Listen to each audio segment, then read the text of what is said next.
Yo, what's up, guys? I missed a week, so I figured I'd just come on here and maybe shoot some quick game to you guys. Today we're going to be talking about seller financing. Seller financing has really took the real estate and wholesaling world by storm due to the high interest rates in this market now, and a lot of people are not willing to pay those high market rates. So seller financing has become a tool that we can use as wholesalers when our cash offer does not get accepted by the seller. So today I'm going to be showing you and walking you through how to do a seller financing deal and how to wholesale it. Seller financing is pretty simple, honestly, right? So seller financing is when the owner of the house has paid off all the debt on the house and they own it free and clear. Free and clear meaning that they don't owe anything to the bank anymore. So therefore, we will come in and always offer your cash offer first. That's the one thing I would say. And then if they reject that, you would say something along the lines of, oh, well, are you willing to get creative to make a solution? And they're going to say one of two things. They're going to be like, F no, I don't want to do that. I want all cash. Or they'll be like, creative, what do you mean? And that will pique their interest. So then you would go on to say, oh, we're willing to pay you in terms. So creative financing is basically when the seller becomes the bank. You know how you go to a bank, you get a mortgage, 30-year loan, interest rate, and then you make monthly payments. So instead of going to a bank, the seller will be the bank and we'll be making the monthly payments to the seller. Seller financing is good because you don't have to worry about credit checks, you know, all the inconvenience that happens when you try to go through a bank loan. Very convenient for, you know, a cash buyer or something like that. Say we have a $300,000 house, right? And they're asking for $300,000. So for a cash offer, we'll be like, hey, we only can do like $210,000. Obviously, they're not going to take that. But if you come back and say, hey, we can give you the price of $300,000, but we'd be willing to pay you in terms. So how would you structure that? So usually we like to structure it as little money down as possible, right? Because we're wholesaling it, right? So we want our end buyer to have as little of an entry fee to get into this deal as possible. Usually we try to lowball them with a down payment, right? We say, okay, if you're doing $300,000 down, we'll do like $20,000 down. They usually want $10,000 down or 10% down.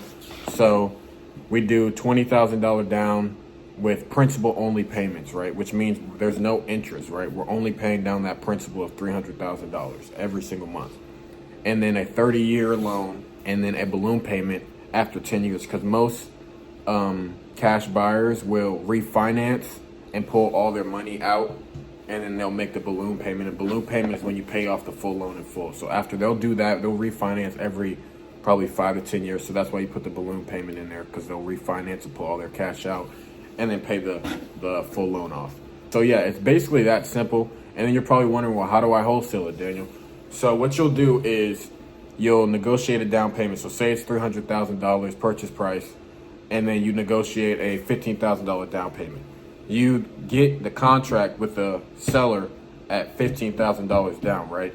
And then you turn around and then you say to the end buyer, okay, the down payment is $25,000. And then the difference between the down payments is your fee, right? So that's basically how you do seller financing. Seller financing, definitely add that to your toolbox when your cash offer doesn't work. A lot of people will be skeptical and equivocal of it because they don't know what it works. But if you explain it to them just how I did, then you should be good, man. It's a great caveat to have in your back pocket to pull out, because you never know what someone will take.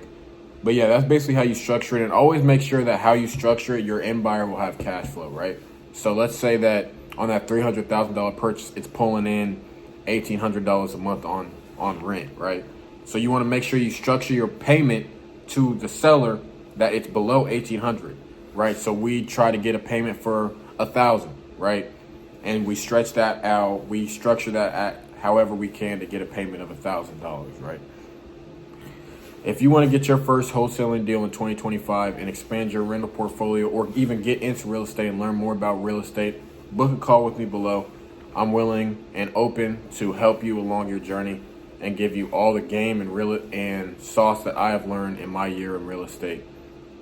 I love to teach you and coach you and teach you everything that I have learned in my journey in real estate. So go ahead and click the link below, book a call with me, and I'm willing and open to give you all the game that I have learned. Thank you. That's seller financing. It's a great caveat to have in your back pocket. It's a great option to have if they don't take your cash offer. It's really simple, honestly. There's a lot of seller financing calculators that you can give out there, or that you can have out there. So yeah, it's that simple. Try to get as low as a down payment as possible, as low, if not any interest, as possible. As low as an entry fee for your end buyer, and always make sure to have as long-term loan as possible, so your monthly payments are shorter. And then always try to have that balloon in there as well, because that will be incentivized to an end buyer, because they'll probably be refinancing it as well. So yeah, that's seller financing, man. Seller financing 101. Very simple. Don't overcomplicate it, man. If you're not good at numbers, like I said, there's a lot of seller financing calculators that you can just plug the numbers in. Like I said, this is great because the buyer or the seller is going to be getting the purchase price that they're wanting, right? It's just going to be over a long term. And if they're willing to be patient and get that passive income every single month without having to worry about tenants or keeping up with the property, then this will work out for them. Okay. So thank you for watching this video. Make sure you like, comment, and subscribe. My name is Daniel Owens. I'm a 21-year-old wholesaler. We're dropping weekly real estate content, man. Thank you so much.